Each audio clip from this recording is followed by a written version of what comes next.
Our interdisciplinary team members include myself, Erica Gaster. I will be speaking to the roles of the teacher and also the school counselor.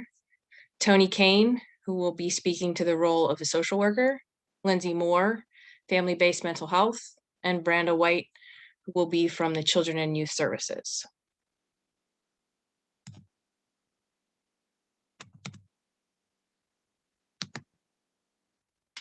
Background information on our case study. Asher is a 10-year-old white male student at Valley Elementary School. Recently, his teacher has noticed some behavioral and academic changes in him. She has reported to the school counselor that Asher seems withdrawn from his friends and is not participating in class as he usually does.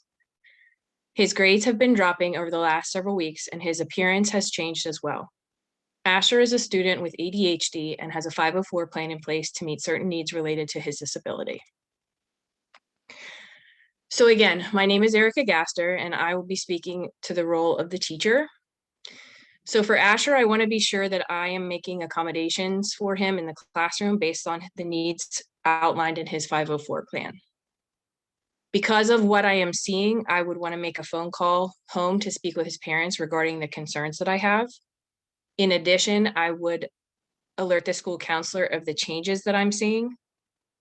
I would make sure to document these changes and/or his academic progress or decline in his class, and potentially refer him to the student assistance program within the school.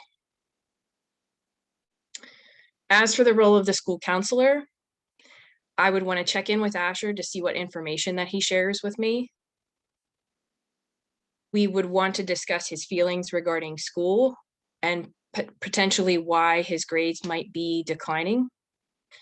I would like to pull his academic records to see what the decline looks like over the years that he's been in school. Speak with Asher's other teachers and document if they notice any changes in him as well. I would want, when I have the conversation with Asher, I would want to share the concerns that the other teachers are seeing regarding the noticeable changes in him. During our meeting or our check-ins that we have, document his appearance and note any discussion points that he shares with me. Offer him support. Place a phone call home to his parents to better understand the situation and explore supports that the school can offer them and Asher. And if Asher discloses anything to me within, regarding suspicion of neglect, he did say something to the effect of being home alone. So I would want to make a phone call to CYS to connect the parents with resources to help care better for Asher. Hi, everyone. I'm Branda White, and I am the role of Children Youth Services. So starting with intake, an intake worker will receive a call from the screeners, the case from the screeners, that a call was made in for Asher's case. The caseworker will meet with the family to assess and gather information, determine if there's any safety or risk concerns that should be brought to attention. This is the opportunity for them to learn about the situation, explain to the family why they're there. In addition to having the parents sign releases for doctors, schools, and other services that Asher may be involved in. This way, the caseworker can gather records and additional information from other collaboratives to understand what is happening. From there, ongoing services are open. If there are safety and risk concerns that they feel that additional services will be needed, or if the family themselves request services to help with the situation.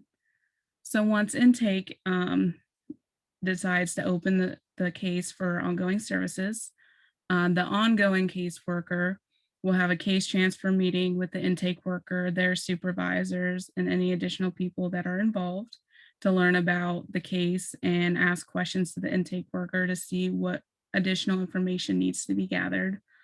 The ongoing caseworker will need to meet with the family within 10 days of getting the case to assess and gather additional information and speak with the child alone to ensure safety and to see if the child discloses anything that they may or may not say in front of their parents. After assessing this information and based on what intake had already done, additional releases could be signed so that they could get records to better understand the family and Asher. After meeting with the family, the caseworker will meet with their supervisor to discuss the case and other potential services and that could help Asher or the family, and what steps need to be done moving forward. With any case that's open with ongoing, there are continuous monthly home visits every 30 days. They need to be seen. They plan for a family service plan, which will set goals and objectives for the family to reach for to help decrease the need for CYS involvement. And then they'll maintain contact with other collaborative services, such as services that are being opened, um, doctors, anyone that helps in our support with the case. And in this case, one of the referrals were made to the family-based mental health.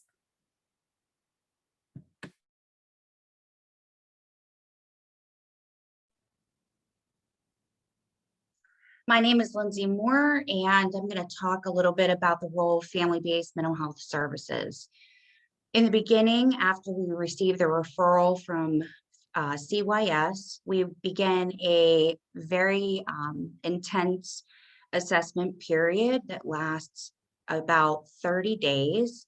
In the assessment period, we will complete the PHQ-9 safety assessments. We'll complete an eco map, a structural map, the biopsychosocial, and a timeline. We'll also do assessments to identify any trauma or any other concerns within the family. We will then begin to engage with family members to identify and resolve core negative patterns within the interactions between each member following the ecosystemic structural family therapy model. And that basically looks like interviews. We will learn the family story. We will complete enactments or conversations between different family members to help resolve any concerns that they may have. We also collaborate with CYS. We'll collaborate with the school social worker, the counselor, teachers, and we'll also get releases of information for all past and current providers that Asher may have had. We also will get a medical record to address any patterns that may occur throughout the medical record for Asher. We also will advocate for the family and Asher to receive the support that is needed to increase level of success. So that may be attending past meetings at the county level. We also may advocate for an IEP if the 504 is working, but we may see that there are other needs as well. So we may advocate for that. We also will make additional referrals if needed, such as a blended case manager. Once the family is appropriate to move to a lower level of care, we will complete the discharge time, and we will look at facilitating the continuity of care to the next provider, all while continuing to complete the therapy and collaboration with the team. Hi, I'm Toni, Kane. I'll be playing as the role of the school-based social worker. So I'll just basically review the students' 504 plan, which they already have. Usually we'll have IEPs, which are individual educational plans for the students, but since the student has a 504 plan, there will be no need for IEP. So we will review the 504 plan just to see like what services are already being provided, and then just to review if there are any social work services being provided to that student and what services those are, just so that we aren't providing the same services. We want to make sure we benefit the student. We'll also do parent check-ins. So we'll just check in on like medications, if that changes, if they stop taking medication, if their medication when they take their medication, if it's at school, at home, and their behaviors at home as well, just to keep track. Also, to keep track and compare their behaviors in school as well. We'll also check in with the parents for in-home services provided. So that could be like family therapy or anything that visits the student at home to help better assist the family and the student. Referrals for testing if needed. So that could be emotional support classroom, social skills classroom, and academic assistance in class for the student. So we'll get them tested to see if they need any of those supports, and if they do, we'll place them as needed and where is needed. And we also accommodate how many classrooms they'll need weekly. So if they need 2 classrooms weekly or 3, we'll accommodate that. We'll also add group sessions for the students to help improve his social skills amongst the peers. So he'll have the one-on-one interaction with the social worker, but also the opportunity to practice what he learns in his sessions with other students that are receiving similar services. And then just lastly, clear communication and updates amongst staff, just to make sure that everyone's on the same page about the student, what services, behaviors, if anything's changing, just to make sure that we can accommodate the student as best needed. This is just one example of how these group of individuals, this team collaborates for the best interest of a child. We hope that you enjoyed our presentation. Thank you for watching and have a great day.